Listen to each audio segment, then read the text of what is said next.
Welcome to our YouTube channel. Today, we will explore a special and extremely interesting seafood, the stone crab. Stone crabs are not only famous for their delicious taste, but also for the challenging and fascinating process of catching them. In this video, we will introduce stone crabs in detail, from their habitat to their biological characteristics. And more specifically, we will guide you on how to catch stone crabs safely and effectively in the US. Let's start our journey of discovery right now.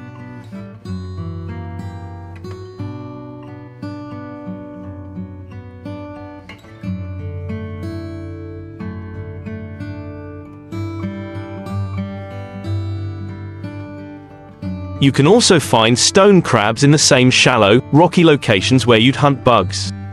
They live in depths ranging from knee-deep seagrass meadows to reefs in 200 feet, but I've had the most luck finding them inshore of inlets around docks, rocks, bridges and seawalls.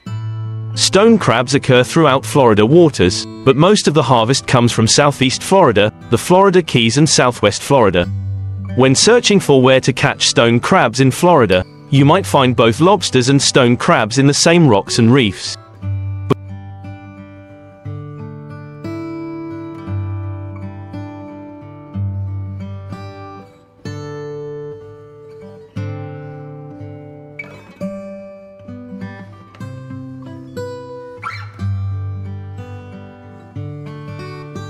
But when you're in stone crab mode, look for holes, the rocks and reefs with broken shells in front of them, and you'll probably find a stone crab burrow.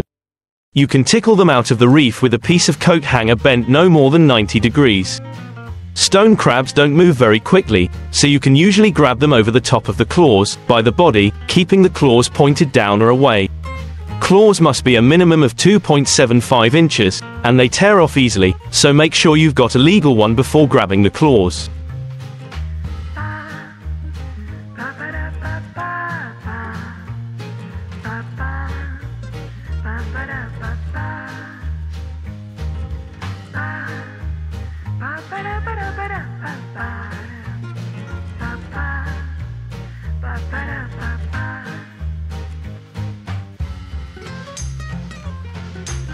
You should only remove one claw so that the crab can continue to feed and defend itself. They will regenerate the claw within a year. If diving for stone crabs sounds dicey to you, you can also buy traps in most bait and tackle stores. You can deploy up to 5 traps, and you're best setting them in sand near rocky structures, and using fish heads for bait. If you'd rather let someone else catch your stone crabs, idle up to your favorite waterfront restaurant. Or check out the Paradise Coast Stone Crab Festival October 25 to 27 in Naples.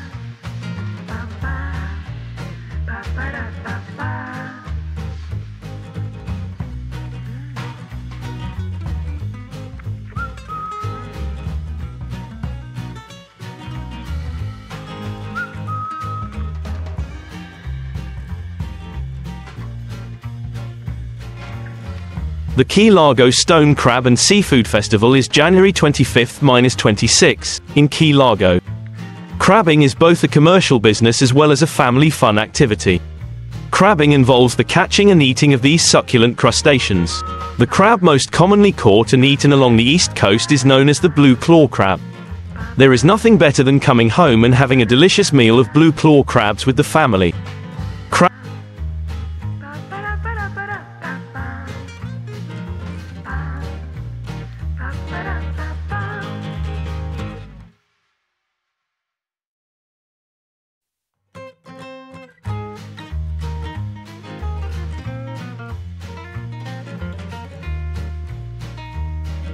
Crabs have claws and will pinch you. If this happens, do not panic. Pull the crab away from you with your other hand until the claw breaks off the crab. The proper way of holding a crab is shown in later steps. Crabs have size limits that change annually. Check online or at your local marina to avoid any legal issues that could arise. There are other crabs local to the East Coast such as green crabs and spider crabs. These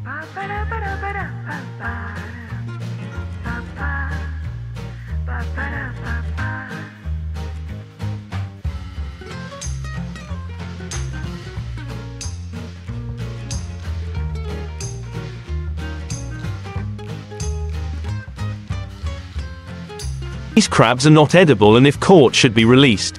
If the crab dies before it is cleaned, do not eat it. Once dead, a poison is released throughout the crab's body that ruins the meat. Crabs are found in salt water. This also includes brackish water, also known as tidal water. These areas include saltwater marshes, bays, inlets and the ocean.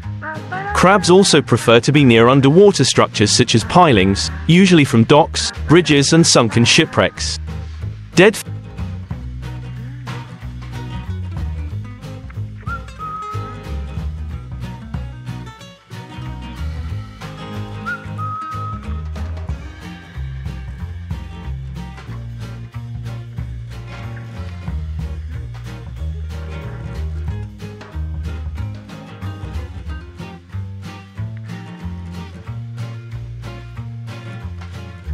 fish. Any type of fish will do as long as it is a reasonable size, usually between 6 inches to 1 foot.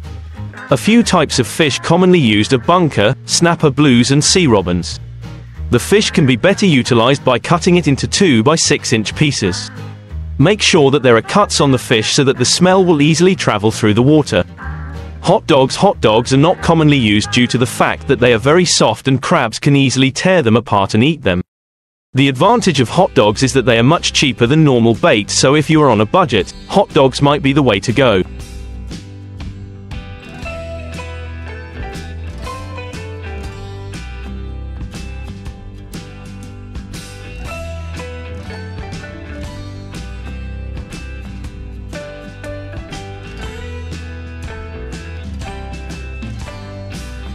Chicken legs are preferred. Chicken is less expensive than fish and is a solid bait. This means that the crabs can't easily break it up and take it away. Any meat can be used. The 3 above are the most affordable meats to buy as well as the easiest to use. Weighted hand lines, drop lines. This is a rope with a weighted hook on the end.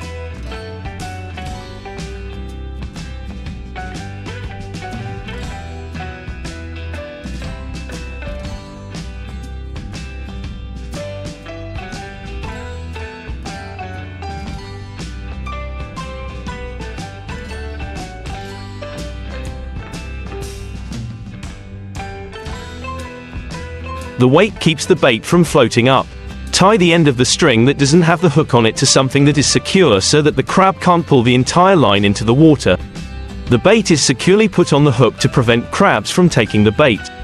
Once the bait is on the hook, it is thrown 8 to 12 feet out into the water, usually from a bank. It can also be dropped from the side of a boat in shallow water, as long as the meat reaches the bottom.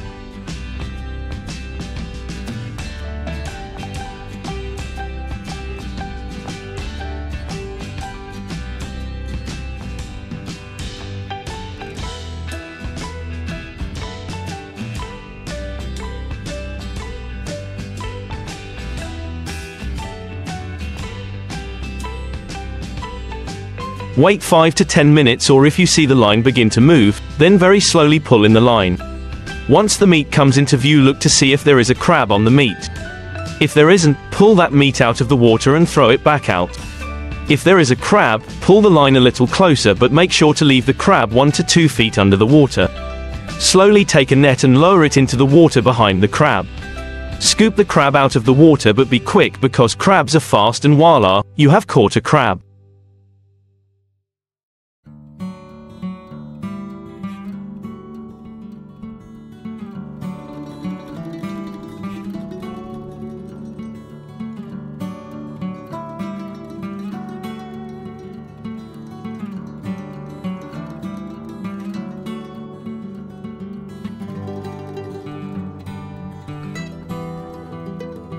Box crab traps. This trap is made out of a wire-like mesh. It has 4 open sides, a top, a bottom, and 4 flaps that open and seal off the sides. Strings are attached to flaps and all join at a ring that is located above the trap. A longer string is attached to the ring, and when it is pulled, it causes the flaps to seal off the sides of the trap. When crabbing, a piece of meat is placed inside the trap in the middle and tied down.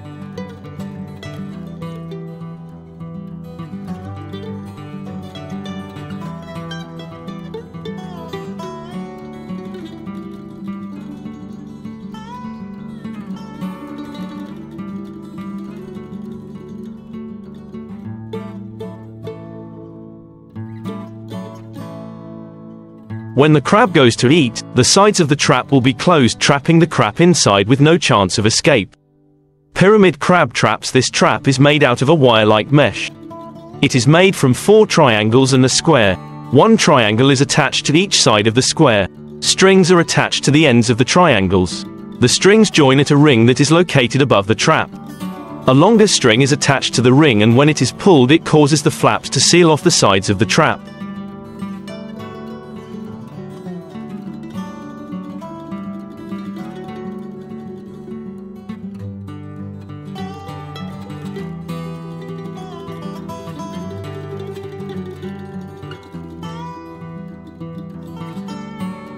When crabbing, a piece of meat is placed inside the trap in the middle and tied down.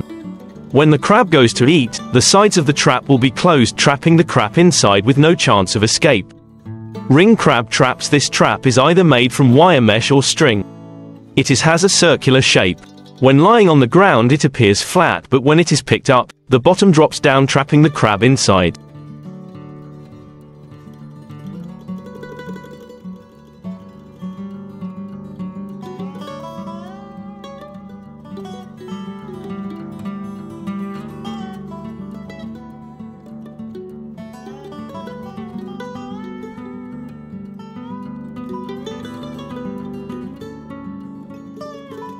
The bait is usually put in the center of the trap along with some type of weight.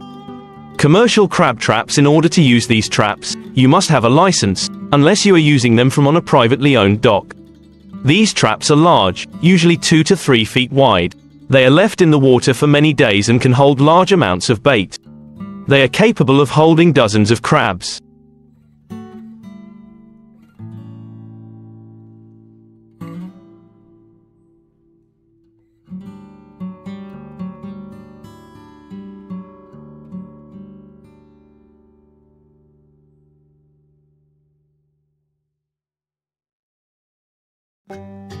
Crabbing is fun for the family.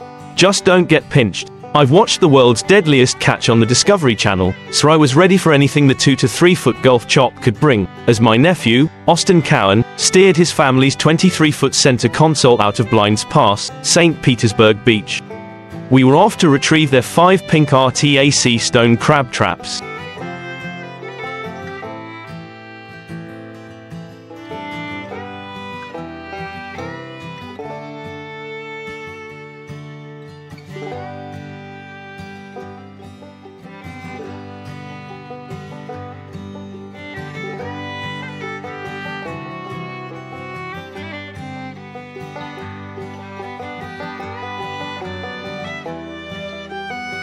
Tanner Cowan pulls in one of his family's 5 traps.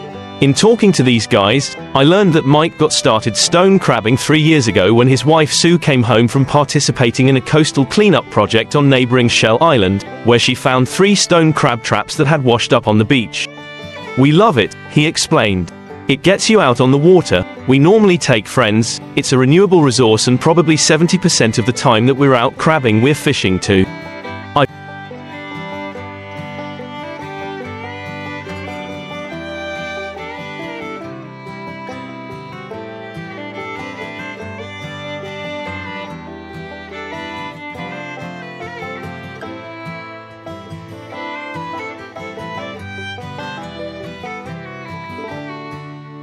Caught triple tail, and seen cobia caught, right on the very trap lines we're about to pull. A seafood buffet. You have storms that move, or take your traps, he noted. Boats run them over, and then you have poachers out there, looking for a free meal, to contend with. We increased our traps from 5 to 10 traps this year. Sue wanted her own 5, and already we're down to 7, and we're not even halfway through the season.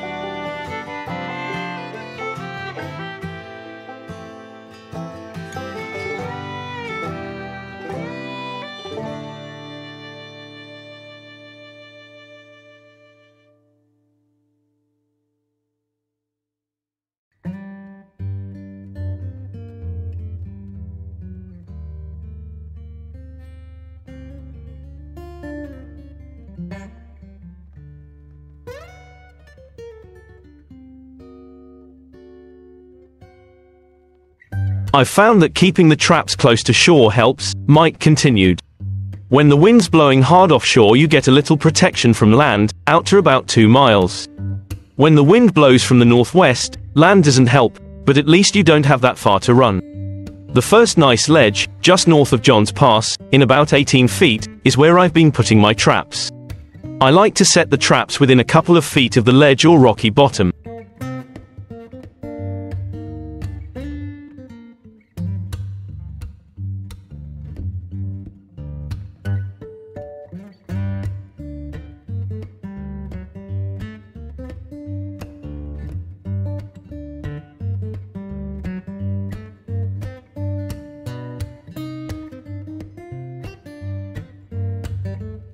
I lay them out about 75 feet apart in a zigzag line following the ledge. I think being on both sides of the ledge increases your odds of catching them when they move. Commercial crabber and Seminole resident Doug Johnston has been crabbing for 32 years in the St. Pete Beach to Clearwater area. He says the bulk of his 800 traps are just off the beach in 16 feet of water, but he also has traps out to 30 feet, as well as 100 or so in the bay.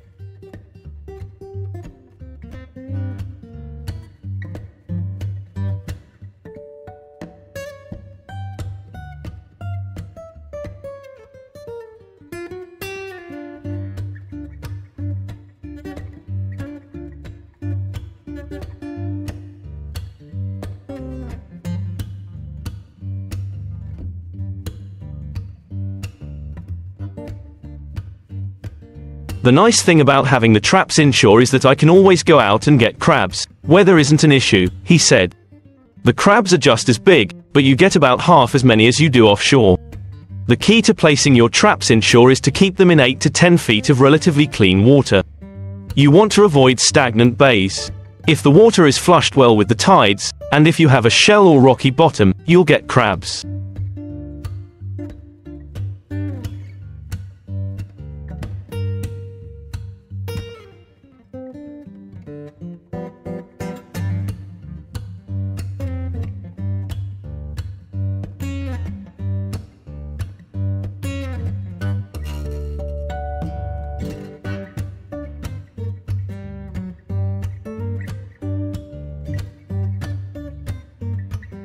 Doug says he's never seen so many crab traps in the water, thinking the additional recreational input has something to do with it.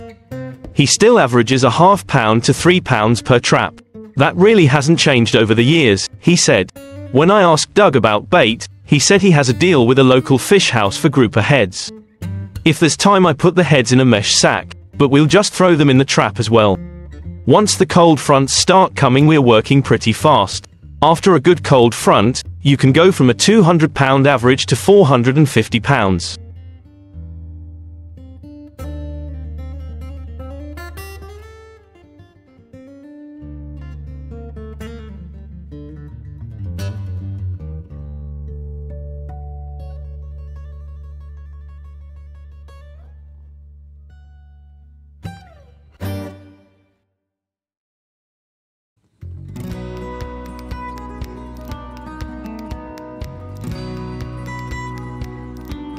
The crabs move at night, and the cold fronts stir the water up, adding to the time that the crabs are moving about. The fronts are when you're catching the bulk of your crabs. In St. Petersburg is the largest supplier of stone crab traps on the west coast, selling over 40,000 traps a year. You can buy a kit that includes everything you need to build 5 traps for $125. The only thing it doesn't include is the concrete for the floor, an estimated additional $6.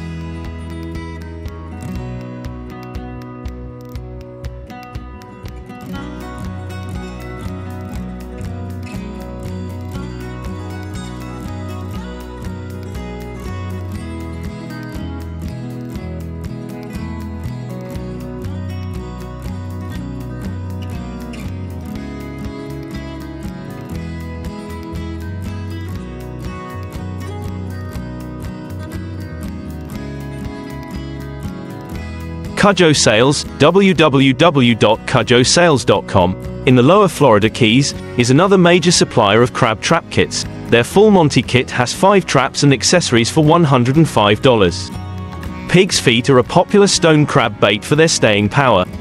But when the water cools down, fishermen will switch to cut bait consisting of oily fish like mullet or ladyfish and the heads of groupers or sharks.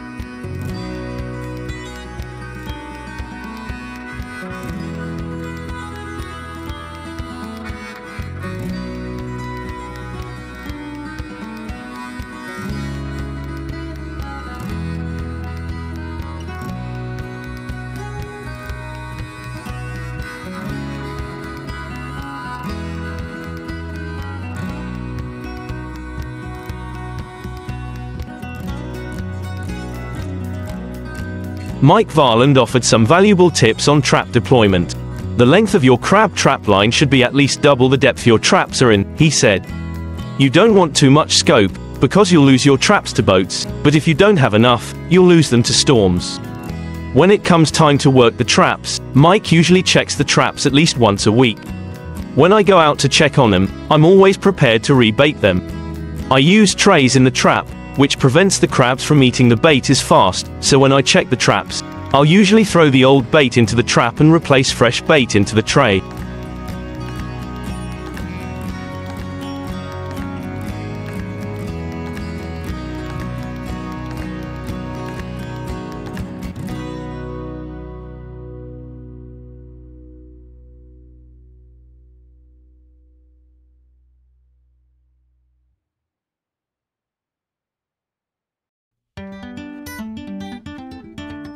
The traps we purchased come equipped with these.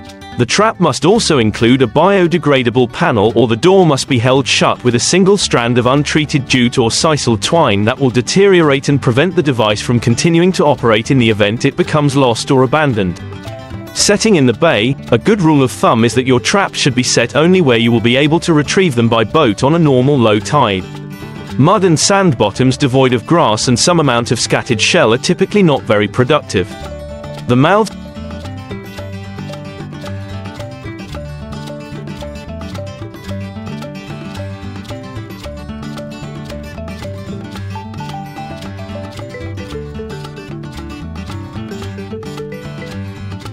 of marsh drains can be especially productive. If you are a wade fisherman, you might already have some places in mind.